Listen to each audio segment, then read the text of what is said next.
Welcome back, folks. You may notice that the picture is a little lighter than sometimes. It's because I live in the country and I've got a house that has lots of windows and I'm getting some filtration in from the sun, so I apologize. Anyway, let's get started. This is part two of the Silver Squeeze, and this is something that we've actually covered recently, but I think with everything that's happened since Christmas Day, we need to go back because I think there were a lot of people who weren't paying attention that are probably paying attention now. And I think what God wants me to do is to make sure that every one of his children get an understanding of the fact that he stepped in and he's, as a Christmas Day, he's initiated the transfer of wealth from the wicked to the righteous, and he's initiated the great reset, God's reset, not man's reset. So what we're going to be talking about, I'm going to go kind of fast because we've already covered this recently, but I think we need to do a review of this so everybody understands what God has given them. He's given us all a transfer of wealth. And if you don't have seed in the ground, if you don't own gold or silver or copper or XRP, or if you don't own currencies, don't worry. At the end of the show, we'll talk about that he still has taken care of you, and we're all going to have financial prosperity. It's going to be very scary for the next few months, but I think that if I'm following Trump right and what he's trying to do, he plans, if he can control the timetable, to have the collapse happen and the restoration have happened by July the 4th of 2026. So let's get into this and we'll break it down. This is talking about metals. This is where God is making the transfer of wealth. Because what he says, all the gold and the silver are his, all the cattle on 1,000 hills, and that everything that exists within this planet is given to us abundantly, not in shortage. And we're going to find out that that is exactly true. We're going to find out that if we become the stewards of the planet and use the resources he gave us judiciously, that there's plenty for everyone. So let's go into the metals. And we know silver, gold is shooting up. And for those who have been following me, Donald Trump has said that at some point in time, he's going to reset gold to $20,000. He's going to collect 1 million XRP through confiscation from the bad guys, and then turn that into $1 million per Bitcoin. And that'll give us $6.2 billion, $1 trillion rather, that can be used to create confidence in the American dollar. And then he'll tie in XRP to basically be able to fractionalize that marketplace, and he'll tie it to a stable coin and to the US dollar, giving people confidence in the dollar. And then what is he going to do? Yeah. He's going to, as he has said, become the crypto capital of the world. And why is that important? China basically gave that up because they wanted to have utter control and have a central bank digital currency. But what we're going to get out of that is once the people have confidence in us again, and once we are truly the crypto capital of the world, that means that Africa and large portions of China and India, any nation that is basically economically suppressed, is going to run to a nation that they trust with that is the crypto capital of the world, because that means it's not only trustworthy, but it's convenient. It means that they don't have to be banked. They can be debanked. They can bank right off of their telephones. And so basically right off their internet. So that's what's going to restore America and help us to restore the rest of the world. So basically, I want to tell you what you want to do. If you've got gold, that's great. But if Trump triggers gold to 20,000 and you're sitting there and you haven't gotten out of it yet, you may find that it's illiquid. You have a hard time getting out of it. So basically, I think that the better investment. I probably need to go back and say something before I go any further. I'm not a rich man. I haven't really chased money. It's not that important to me. What I'm telling you here is the combination of what God showed me, what I've learned from history, what I've learned from the stewardship that I have with God, and what I've done with my own assets. I'm not a financial advisor, but God has put on my heart that the things that he has given me, I am to share with the rest of the world so that everybody can benefit. So whatever I tell you, don't take it as if I'm this guru expert. Go out and do your own homework, do your own research. So think of me as just giving you some tips that can lead you down the train to let you decide for yourself what kind of investments you want to make. So going back, basically, I think gold is going up, but there's a much bigger upside in silver because silver has been so dramatically suppressed. Silver's gotten up at some points in time where it was 80 to 1, meaning it took 80 silver coins to be worth one gold coin, but it's going to drop. It is dropping. And when it gets to around 30 to 1, that might be the first point at which you want to start to consider selling some of your silver. Silver is going to be volatile. It's going to go up. It's going to go down. It's going to be a very volatile market, but it's still all through all of that going to be fairly liquid. And in the later part of this presentation, I'll give you some indications as to when to make the moves on these various metals and on the various investments that you have. There are things that you'll look for. But remember, that's my strategy. That's I'm doing, and based on my research and what I hear from God. You just take this as a pointer. So let's go on down. So silver is going to be, I think, the better investment, but also gold and also copper, because we're going to move into an industrial revolution. Silver is going to be the quintessential metal, but there are also a lot of applications for copper. So let's go on down, go to the next slide, and we're going to break this down a little bit more. We're going to understand that the governments of the world, even ours, because remember, we're not sovereign. We're controlled by the global financial elite. You can't move without them knowing what's going on. So if you've been buying metals, here's what I want to tell you.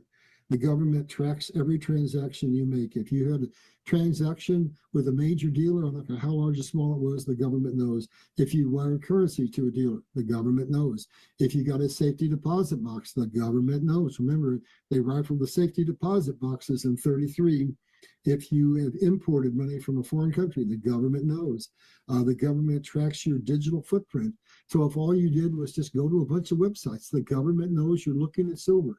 They know you're looking at gold. So understand that we're going to have to be a little judicious. We're going to get back control over government. But right now, we're still under control of the global financial elite. So just know you need to have as much privacy as you can, and you need to understand that Big Brother's watching you. So now, this slide, this next one coming up, if you go to the next slide, is very important. I would suggest that if you can, you take a screenshot. This is the silver squeeze, and this is the strategy that I have worked out for me through everything that God showed me and all the research that I've done. You take it for whatever you think. You go and research it. You may agree with me. You may disagree with me, but here we go. When people stop selling gold to buy silver, that's an indication of something. That's saying that basically they stopped buying gold. Why would they buy gold and sell gold in order to buy silver? Because they thought silver had the greater upside.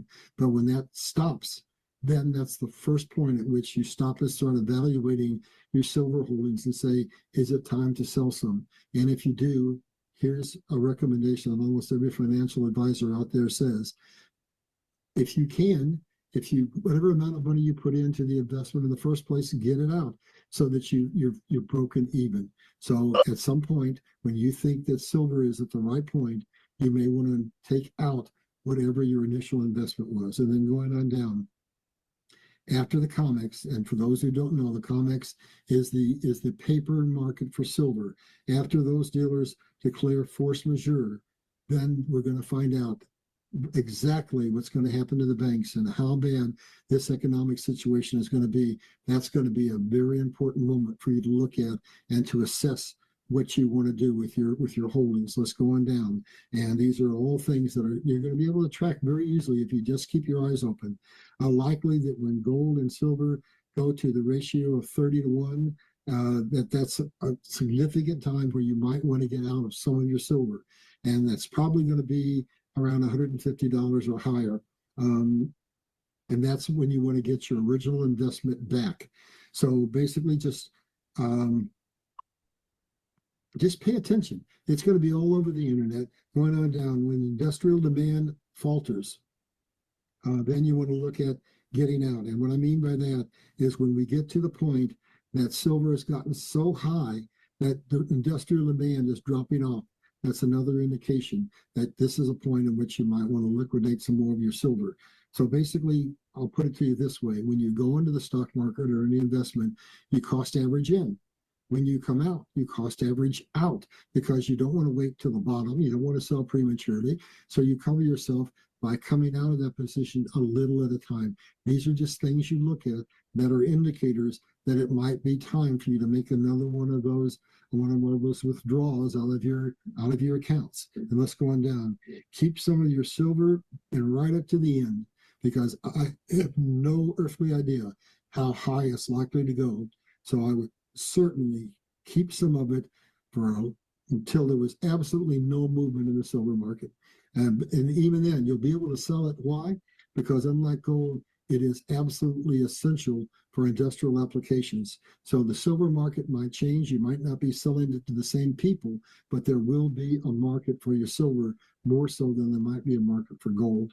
And watch for signs that the government is squeezing the public out. I don't think there's going to be an out-and-out confiscation. I think it will come in the form of putting high taxes on silver sales and on regulations like they did in California, where they were forcing people to go to the EVs, or if you don't want to call them, you want to call them by another name, they're giving you incentives. So look for all of these things and then go in and do your researches. Each one of them unfold. And I think you'll find you'll be able to gradually take advantage of the transfer of wealth that God has given us. Let's go to the next slide. And how can you protect your assets from confiscation? So basically, I don't know what the government's going to do, but I know that ultimately in every one of these situations where there's a major collapse, the government has to have something to back their currencies up. That's why gold is always left on the treasury books at a very, very low rate, where they can do exactly what Trump is doing now. On the books at $42, he's going to raise it to $20,000. So here's what you need to know. If you have any numismatic coins or any coins that you think could be confirmed as numismatic coins, they've already said in one of the bills that Trump got passed, they're not going to take numismatic coins. So if you've got some, get them certified. If you got a lot of silver, you might look at storing some of it out of this country so that you're not trapped in doing this just in the United States. Gold is not likely to be confiscated, as I said, but basically, nonetheless, you need to keep aware of what's going on, because they're probably going to try to squeeze you out. And so just knowledge is power. That's all I can say. Just pay attention. Let's go on down to the next slide, and we're going to get into the currencies now. And that relates to all of the things that have been happening for the last 3 months. Basically, we're not going to have the economy, God's economy, if we have wars and if we have nations that are always at each other's throats. That's why Venezuela had to be taken over. And Trump has said out and out, we're going to take the oil and we're going to run the country until everything is stabilized. And now Iran is falling, and he said Cuba is probably going to fall in its own, because there was a tight tie between Venezuela and Cuba looks like it's basically ready for an internal revolt. And so basically, all the nations are changing, just like Kim Clement said, rises and falls in the fall, and be happy by Christmas. So here's what happens with the reset of the dong and the dinar. Requirements for a currency reset, and these two nations meet every one of these requirements. A stable, growing economy. So basically, Iraq is now shipping oil, not as crude oil, but as refined oil, and they got lots of it. And before we bombed them into oblivion, the Iraqi dinar took $3 to buy one Iraqi dinar. They are wealthy if wealth is denominated in commodities, as they soon will be. And they have to have reserve assets. It means they can't be in a lot of debt like the United States. Both nations, Iraq and Vietnam, qualify.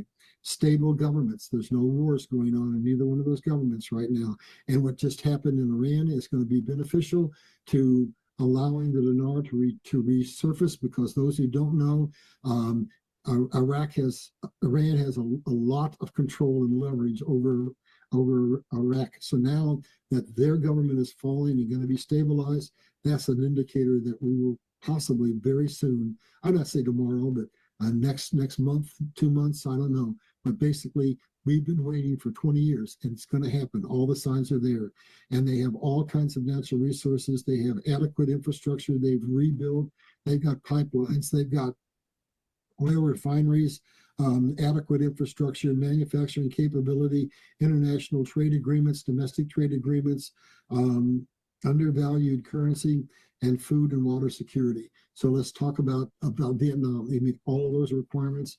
They're benefiting from the manufacturing leaving China. They have a very young population, so that means they have a lot of laborers. Their wages are actually cheaper than in China. They're purposely poised for being a very stable government, a stable economy that deserves to be on the Forex, that deserves to be considered a first world nation. It's just waiting for the right moment politically for it to be triggered. So we're going to talk about where you can get some dinar and some dong in a minute. Actually, if you go to the next slide, we'll pick it up right now. So now this is me. I bought some of both. And these are the prices that I paid at the time that I bought it. So just go out and do your own homework. But if you think that the geopolitical structure is such that now those nations are sovereign and that they are financially in a position where revaluing the currency makes sense, the dinar, the last time I bought it was $763 per million, and you can get it at a currency exchange. If you shop around and call some banks sell it, and you can get it online at a currency exchange, or you can get it where I bought some a long time ago at X. You can see it right on the screen, capital X, changeofamerica.com. And so what they're saying, the most optimistic people are saying it's going to be 7-1 rate. I don't think so. I think it's going to be more like 3-4, because before the collapse, their currency was three American dollars, but you won dinar. So I think that it's probably going to be somewhere in the range of the value is going to be at 3 or 4-1. So let's go on down to Vietnam, and all those same criteria apply. The price is a little cheaper, so go to the next slide. And I bought my last Vietnamese dong about 3 months ago. I paid $60 at a local bank. If you buy it at a currency exchange, it's going to cost you more. At that time, it was about $80. And I didn't buy any recently at Exchange of America, but they were selling it some time back. So if not, just go on the internet, you'll be able to find it.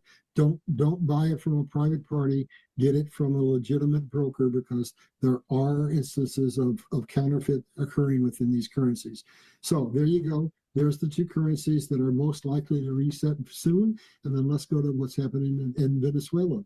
When we get the government in place, when we get control of the oil, when everything is stabilized, Venezuela's currency will be ready to revalue as well. And then there's one more out there that's going to revalue, and that's the ZIM. So, but I do not believe either one of those nations are at a position where it's appropriate to revalue those currencies at this time. So let's go to that next slide that you had brought up a second ago. And this is not based on anything other than listening to the prophets and saying that God is saying that I don't leave any of my people, that I take care of everybody, that I will pass wealth on to anyone who heeds my word. So what they're saying is the Shiba Inu is likely to have, it's not one of the ISO 2 2022 compliancy currencies.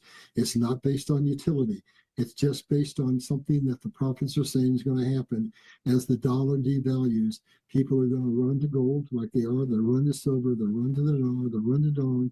But those who have very little money, what they say is going to happen is there are going to be people rolling into the meme coins, and the most likely one to have a major spike is Shiba Inu. It will be very quick and very abrupt. It'll go up, it'll go down. And what you're going to need to do is you're going to need to go on Kraken, where you can set in sell orders, because you might be asleep at 5 o'clock in the morning when this thing goes up. And by the time you get up in the morning, it can be over. So I'm not telling you to invest in them. There's no technical reason. The only reason is that a lot of prophets are saying God is going to bless those who have just a little money if they will invest in this. So you go and you pray on it and you talk to the Lord. Don't take anything I'm saying here as financial advice. Let's go on down to the next slide. This is one I've used frequently, but I think it's something you need to know. We're basically in the midst of Trump's policy to make America great, the great comeback of America. And I'm going to do another show in a couple of weeks ago on every one of these bullet points that you see over there where those stars are, and tell you the tangible things that Trump is doing. He's made promises and he's keeping promises. And so the requirements for peace and prosperity and economic prosperity for the entire world hinge on these things: sovereign currencies, all the world needs to have sovereign currency, currency that's backed by God's economic system, meaning by minerals, by commodities. And then we have to have sovereign borders. Look at what's happening in Europe.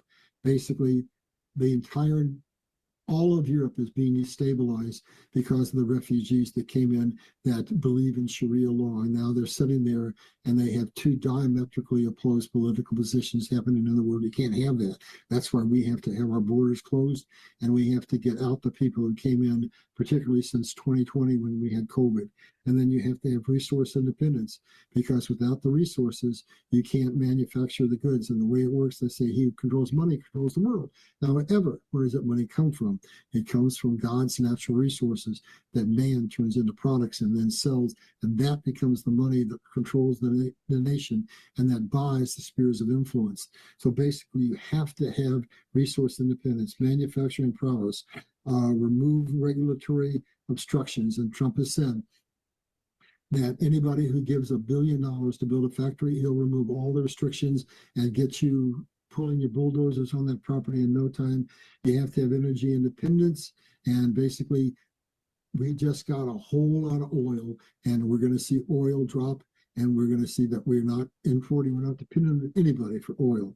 And global financial parity, Trump has said it himself. He said that we can't have peace and prosperity unless every nation has parity. So what happens in one of these collapses is the nation that's the global financial system leader at the time, that has the world's reserve currency, their currencies always fall the most abruptly. Why? Because they were allowed to print where other nations weren't. So America's currency is going to take a big dip, but Trump's already got a plan. He's got a plan for a soft collapse, and then he's got a plan to quickly rebuild America through all of these things that you see. And then the First and Second Amendment rights are going to be restored. And just today, two podcasters that are pretty big that have been not allowed to be on YouTube just got back on. Julie Green is one of them. So basically, we are getting our freedoms restored, and then shared values and goals. What we're going to find is that we have been pitted against our neighbors. It's been economically pitted against us. It's been from race. It's been from religion. It's been in every way you can imagine. And we're going to find out that what is in the Bible is the truth, the whole truth, and nothing but the truth. When Christ was asked, Master, what is the most important verse in the Bible? He answered, to love thy Lord thy God with all thy heart and all thy soul. And the second is unto it, to love thy neighbor as thyself. And so I say that when the masks are taken off and we understand that we've all been pitted against one another, that we're going to wake up one day and truly understand within our hearts to harm another is to harm ourselves. So let's go on down. We're getting near the end, folks. So that's my old book. It's still on the market, and it's a treasure trove of information. So if you decide to go out and buy my new book, you might want to buy this one at the same time. And I'll see maybe if I can get some kind of a bundle together where you get a discount if you buy both of them. But let's go to the exciting news. The last and final slide of today is the pre-announcement that this book is finally coming out. I'm going to be talking to my publisher probably tomorrow, and we're going to set the date for when we do the pre-release, which is probably going to be February 1st. And then when we're going to have the actual release of the book for open sale is, which I'm thinking is February the 16th. So with regard to this book and the other one for that matter, I want to ask you a question. To what degree do you think you control what your children think? Even if you've got a mother at home, and even if you're a Christian and you take your kids to school, I want to tell you, you have less control over what they think than you think, because the schools get them and they brainwash them. The media brainwashes them. Disney brainwashes them. Every place they go, they get indoctrinated. And if they go to college, they come out as good little socialists. And so within these books, there's everything you need to know about God's kingdom, everything you need to know about what made America great, of how we lost it, how we're going to get it back. And if you sit down and read this book, it's written so that it's very fast read. It's very easy to understand. It's written at about a 6th grade level so that you can get all that knowledge for yourself, and then you can share it with your children, and you can make sure that they're inoculated against the laws of those people who want to enslave us. So with that, that's it. I want to wish you all a happy new year, and I believe that the next few months are going to be full of rises and full of falls, full of people. I expect a whole bunch of politicians to say that they're retiring. I expect we're going to see bankers that are going to leave, and corporate headquarters and corporate CEOs are going to leave. There's going to be such turnover in the halls of power that you can't believe. And according to the law of Moore Manual, once we have disclosed all of the election fraud and find out that we haven't had an honest election in 100 years, we're going to drain Washington, D.C., and we have 120 days to have a new election, a special election. And so basically, folks, it's a new day. It's a day that God has promised. It is the steward that he promised he would be. He has released the transfer of wealth, and he has triggered the reset from the global elite to God's people. So with that, God bless you all. We'll see you on Friday to do a recap.